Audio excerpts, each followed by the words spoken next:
Is your smoothie spiking your blood sugar as much as juice would? In many cases, it is. So being very mindful of how we balance our smoothies, just as we are mindful of balancing our meals and or snacks, we can use a meal formulation chart or a smoothie formulation chart to keep that jar, lid, and ribbon analogy in mind. So I've put together this handout, and again, I will link it below so that you have access to it and can reflect upon it. But we want to make sure that we're choosing from each column. As always, if you want to forego the carbs, you can, but I strongly encourage you to make sure that you're incorporating a protein, a quality fat, a nutrient-dense liquid, and those nutrient boosts through vegetables, as well as things like herbs and spices, or even microgreens, apple cider vinegar, ginger, or turmeric root.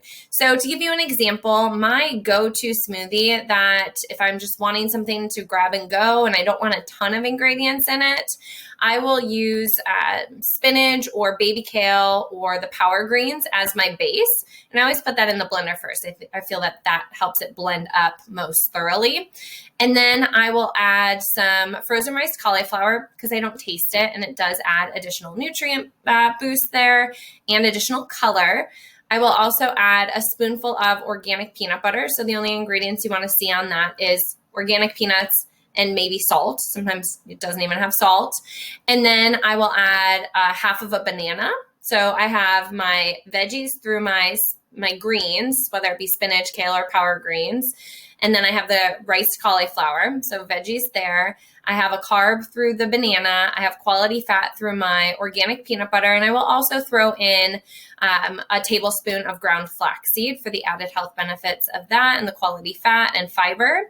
And then protein, I'm usually adding 2 scoops of collagen peptides. And I really like the Further Food brand or Vital Proteins. So then I have my protein, I have my veggie, I have my quality fat, and I have a carb. In regards to a liquid, I will use the full fat canned coconut milk and dilute it. So I might do, 1 or 2 ounces of the full fat coconut milk with 6 to 8 ounces of water and pour that in together. And it is delicious. And not only am I getting a really almost like a dessert is how I feel it is in regards to the sweetness.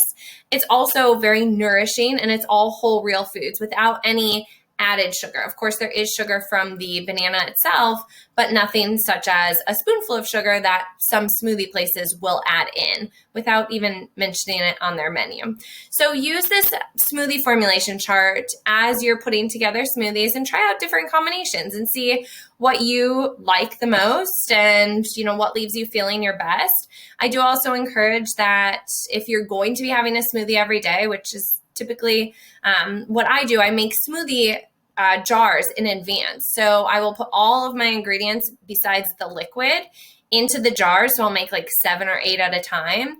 And then I store them in the fridge. So they do keep for at least a week, but you could also store them in the freezer if that is what you prefer.